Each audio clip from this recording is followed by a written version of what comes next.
datang di Kampus Pejuang Pendidik, Pendidik Pejuang.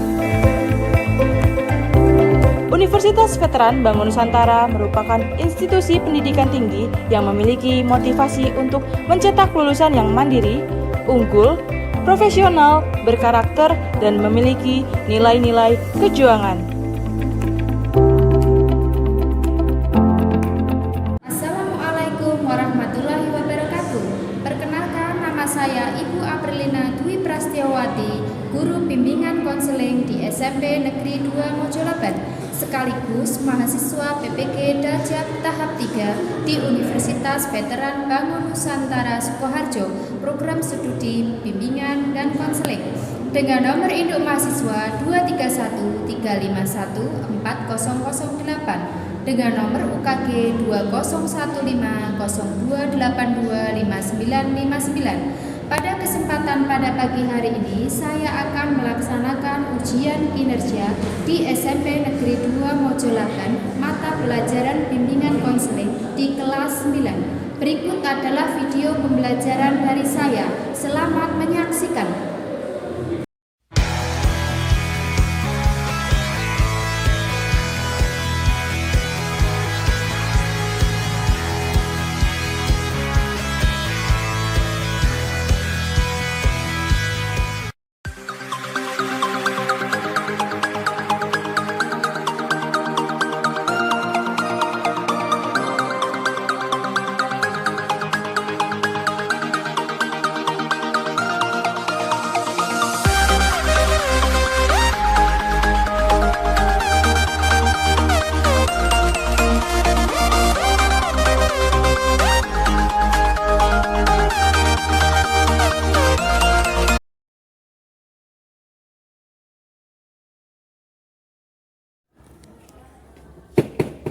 Assalamualaikum, permisi Bu. Waalaikumsalam, silakan masuk. Silakan duduk. Ya. Assalamualaikum Mas Rizky. Waalaikumsalam Bu. Senang berjumpa ya dengan Mas Rizky. Bagaimana kabarnya Mas Rizky hari ini? Alhamdulillah baik Bu, tapi agak pusing. Oh iya, tadi belajar ya di kelas? Iya Bu, saya tadi habis jam pertama IPS, jam kedua agama, dan jam terakhir ulangan matematika. Jadi tadi yang mengajar di kelas siapa? Tadi saat jam pelajaran IPS, saya diajar oleh Bapak Sugeng Bu. Oh iya. Bagaimana perasaannya saat mengikuti pelajaran? Saat IPS tadi saya senang tetapi sedikit ngantuk di kelas Bu. Oh ya. Ya, sebelum memulai kegiatan hari ini, agar nanti kegiatannya berjalan dengan lancar, mari kita awali dulu ya dengan berdoa terlebih dahulu, dan doanya Ibu pimpin dulu. Berdoa, mulai. A'udzu billahi minasyaitonir rajim. Bismillahirrahmanirrahim. Alhamdulillahi rabbil alamin. Ar-Rahmanir-Rahim. Maliki yaumiddin. Iyyaka na'budu wa iyyaka nasta'in. Ihdinas siratal mustaqim. Siratal ladzina an'amta 'alaihim ghairil maghdubi 'alaihim waladdallin. Amin. Berdoa selesai. Nah, Ibu mengucapkan terima kasih banyak kepada Mas Rizky yang sudah datang untuk menghadiri konseling pada hari ini. Sebelumnya, apakah Mas Rizky sudah paham apa itu konseling individu? Wah, saya belum paham Bu, saya baru pertama kali mendengar itu. Oh iya, Kak, baiklah. Kalau memang belum pernah tahu dan belum paham, di sini Ibu akan menjelaskan tentang konseling individu. Konseling individu adalah proses memberikan bantuan dari guru BK, yaitu Ibu sendiri. Kemudian yang diberi bantuan siapa? Adalah konseli. Konseli itu Mas Rizky itu sendiri secara tatap muka atau face to face ya, bertemu langsung seperti ini.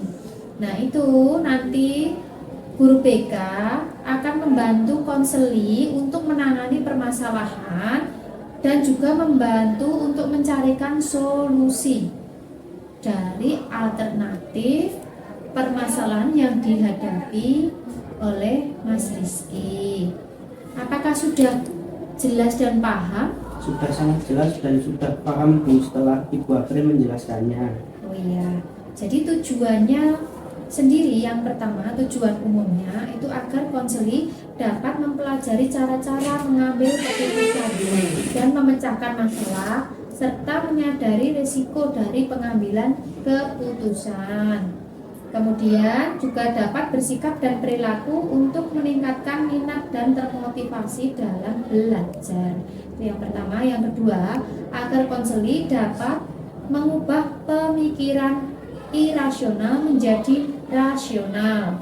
Manfaat bimbingan konseling ini sendiri yang pertama dapat memberikan bantuan kepada konseli untuk bisa lebih mengembangkan diri sebagai pandangan positif atau dalam dirinya itu bisa berpotensi secara optimal.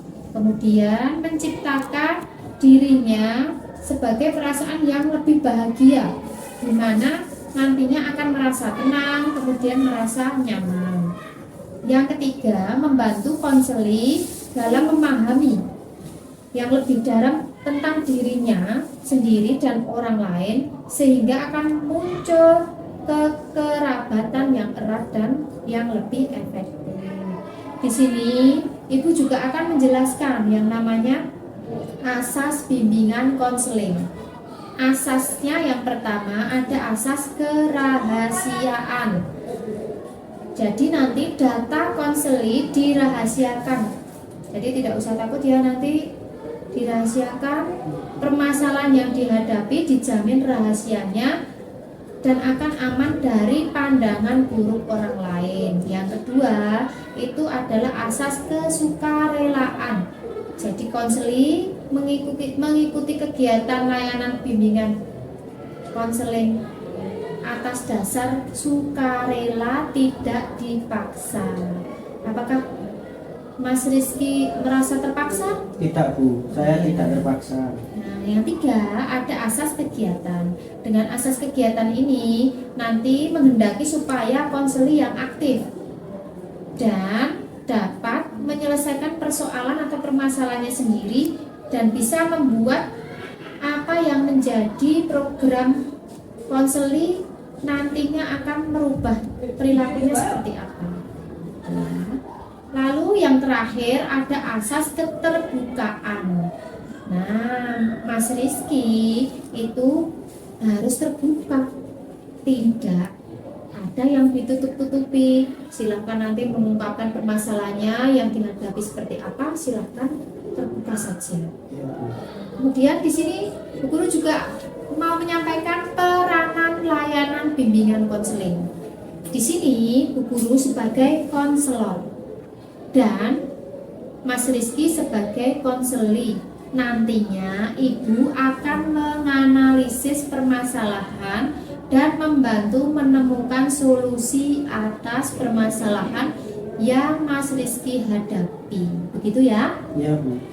Nah, terus ini nanti ada gambaran dari kegiatan konseling pada hari ini. Jadi satu hari ini nanti ngapain saja? Ibu beri gambaran.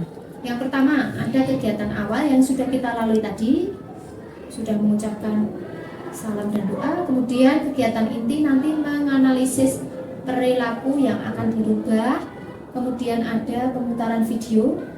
Kemudian menentukan alternatif pemecahan masalah, mengubah perilaku pemikiran yang irasional menjadi rasional, pengisian lembar LKPD, kemudian menyampaikan kesimpulan dan menetapkan pemikiran rasional untuk alternatif pemecahan masalah.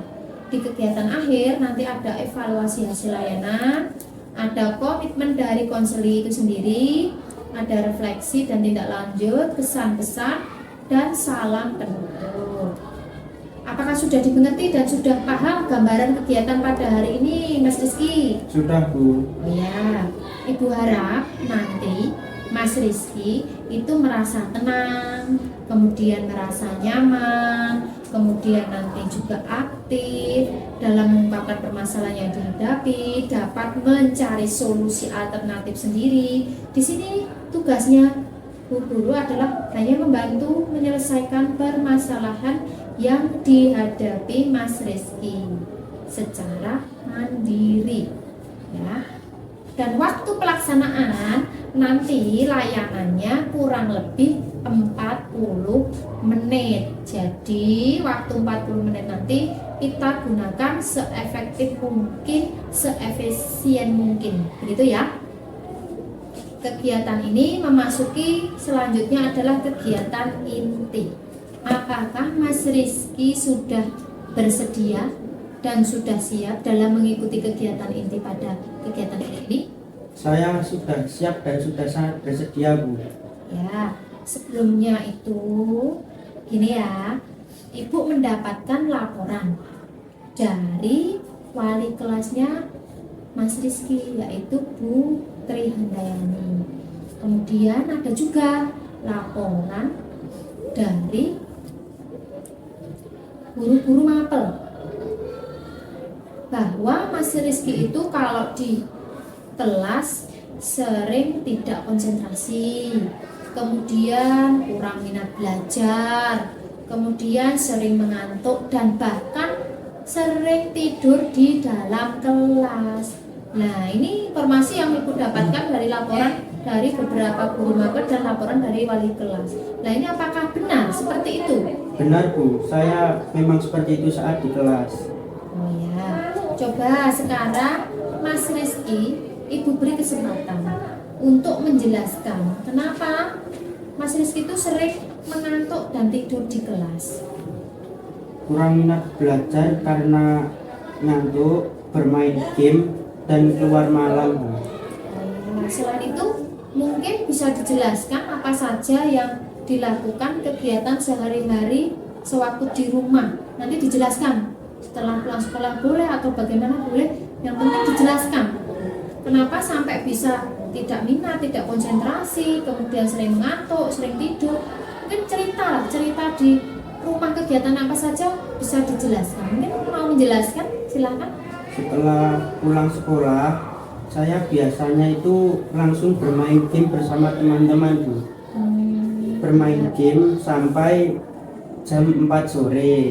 Ya. Setelah bermain game, saya mandi dan teman-teman saya menghampiri saya di rumah saya, Bu. Menghampiri saya untuk mengajak saya nongkrong keluar hingga jam 8 malam. Setelah itu, saya pulang sebentar, hanya makan, Bu. Nanti setelah itu, saya kembali lagi nongkrong dan keluar hingga larut malam. Kegiatan seperti itu saya ulangi setiap hari hingga tidak sempat atau tidak minat untuk belajar, Bu. Kemudian dari permasalahan yang Mas Rizky hadapi itu, mungkin ada nggak kira-kira kegiatan positif yang dirasakan untuk tepat untuk mengatasi masalah yang Mas Rizky hadapi? Misalkan, coba dipikir dulu ini, coba ya kasih Ibu gambaran. Oh, biasanya saya tuh lebih senang keluar malam, kemudian sering main game online, jam tidurnya berkurang. Mungkin kamu bisa berpikir sendiri atau coba kamu bayangkan dulu, kira-kira itu kegiatan positif yang baik itu seperti apa. Coba kamu berpikir sejenak, untuk mencari kegiatan positif yang biasanya kamu lakukan itu hal-hal yang seperti itu. Kamu cari hal-hal yang positif lain, kamu pikirkan dulu, coba kamu rasakan dulu kira-kira apa, kemudian pemikiran kamu nanti seperti apa, nanti bisa dijelaskan ke Ibu. Coba saya kasih waktu untuk berpikir dulu, kira-kira menjelaskan. Kalau bisa dijelaskan sekarang. Bisa kira-kira? Bisa, Bu. Oh bisa, ya kalau bisa silakan. Coba. Mungkin kegiatan positif yang harus saya lakukan adalah mengurangi bermain game, mengatur waktu tidur, dan mengurangi waktu bermain. Sudah, Bu. Coba diulangi lagi yang pertama tadi apa? Kegiatan positif yang harus saya lakukan mengurangi bermain game. Mengurangi bermain game. Nah, kalau mengurangi bermain game, yang biasanya bermain game tadi berapa jam, kamu kurangi berapa lama? Kira-kira? Ya mungkin saya harus menguranginya cukup banyak ya Bu. Cukup banyak. Awalnya main gamenya berapa jam? Lebih batas atau bagaimana? Melebihi batas Bu, bisa sampai 3 jam bahkan 4 jam Bu. Begitu ya. Kemudian yang kedua, Mengatur waktu tidur Bu. mengatur waktu tidur. Berarti jam tidurnya itu tadi tidak stabil. Terus tidurnya itu hanya berapa jam? Biasanya saya itu tidur hanya 4 jam Bu.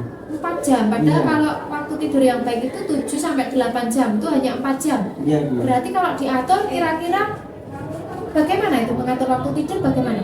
Ya saya harus tidur lebih cepat Bu. Oh, tidur lebih cepat dari biasanya. Iya Bu. Jadi kalau tidurnya lebih cepat dari biasanya, yang biasanya tadi main game bermain dengan temannya, itu tadi bagaimana cara mengatasinya?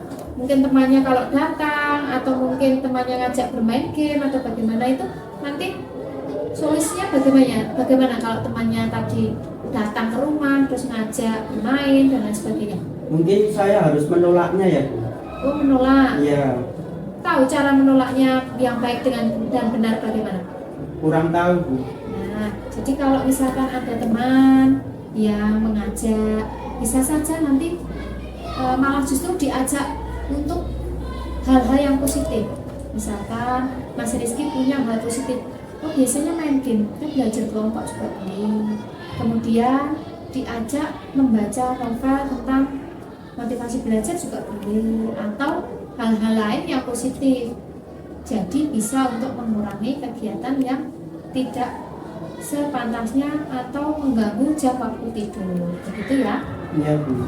Nah, dari itu tadi yang sudah dijelaskan sama Mas Rizky, mungkin Mas Rizky dapat berpikir lagi. Coba kamu berpikir bagaimana cara menetapkan pemikiran dan mengembangkan perilaku yang baik itu seperti apa dan apa yang harus kamu lakukan. Jadi kamu punya gambaran atau pemikiran cara mengubahnya itu seperti apa, perilaku yang dulunya seperti apa dan sekarang harus bagaimana. Coba kamu berlatih berpikir dulu.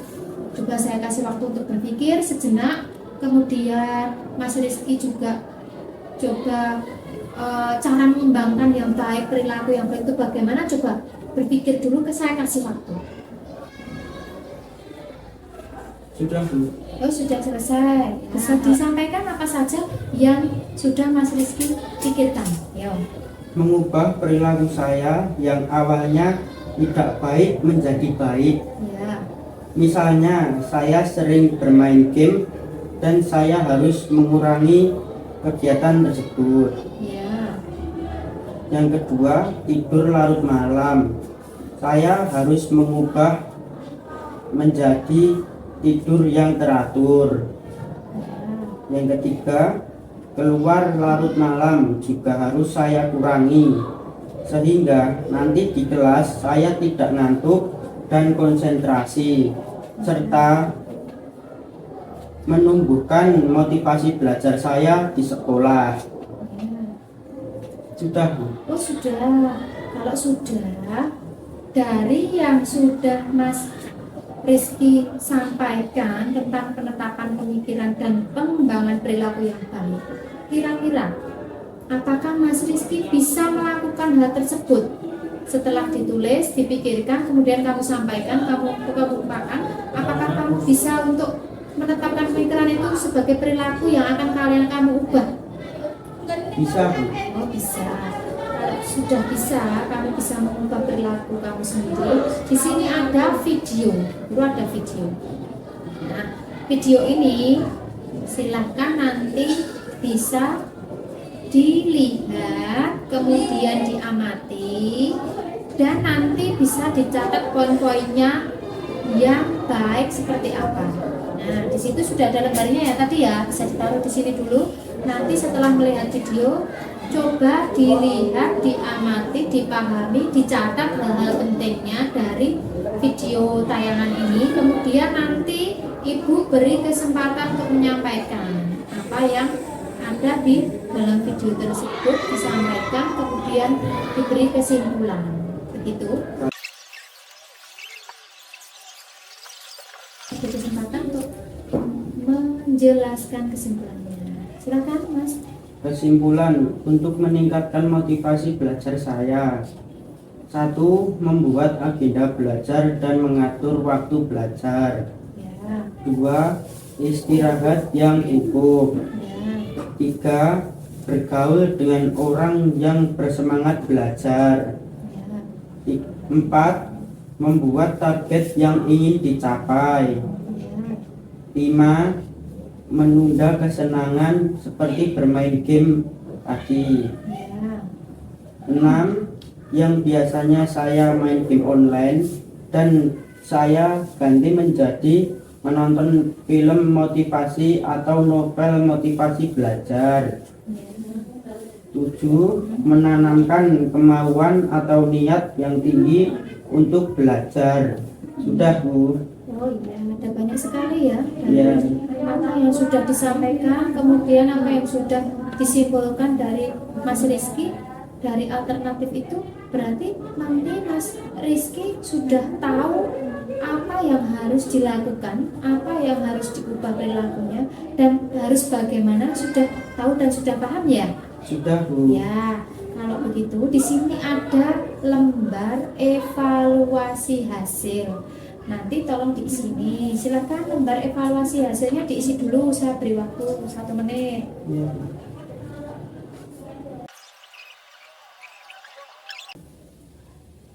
Sudah, Bu. Sudah. Dan lembar terakhir masih ada yang harus diisi, yaitu adalah lembar kepuasan konseling. Diisi untuk identitas, kemudian di sini ada pertanyaan dan ada jawabannya. Silakan diisi lagi yang lembar terakhir.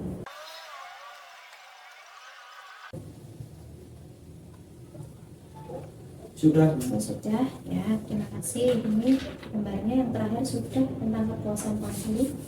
Nah, di sini Ibu memberi penguatan terhadap Mas Rizky pada kegiatan hari ini. Yang kegiatan hari ini tadi sudah selesai dan sudah memberi kesimpulan. Mas Rizky, Ibu di sini hanya memberi penguatan saja bahwa untuk meningkatkan motivasi belajar itu yang pertama bisa untuk membuat agenda atau bisa mengatur sendiri waktu belajarnya, dibuat agenda atau jurnal.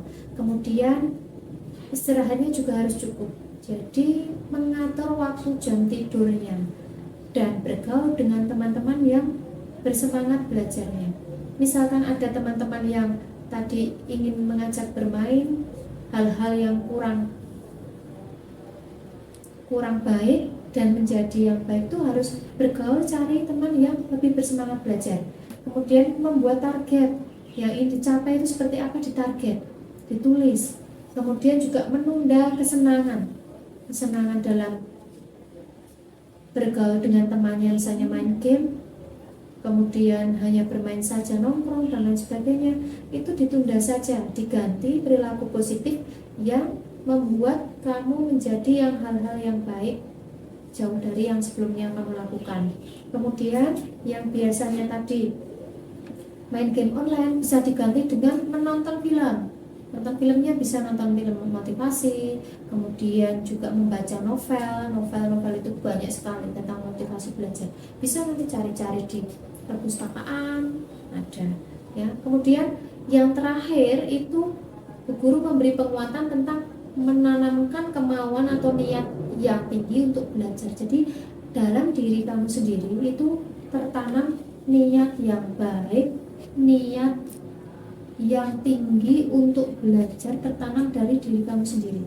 Jadi diubah perilakunya yang baik, tidak baik seperti itu. Nah, ini tadi kegiatan sudah selesai dan Ibu akan memberikan layanan di kesempatan lain waktu.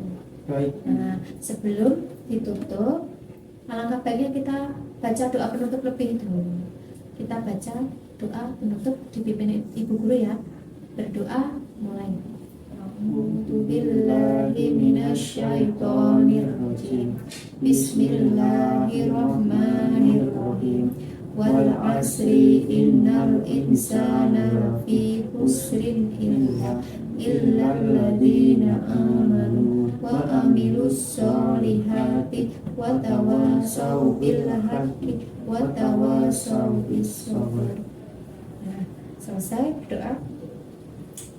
Saya cukupkan sekian. Wassalamualaikum warahmatullahi wabarakatuh. Waalaikumsalam warahmatullahi wabarakatuh. Terima kasih Bu. Sama-sama.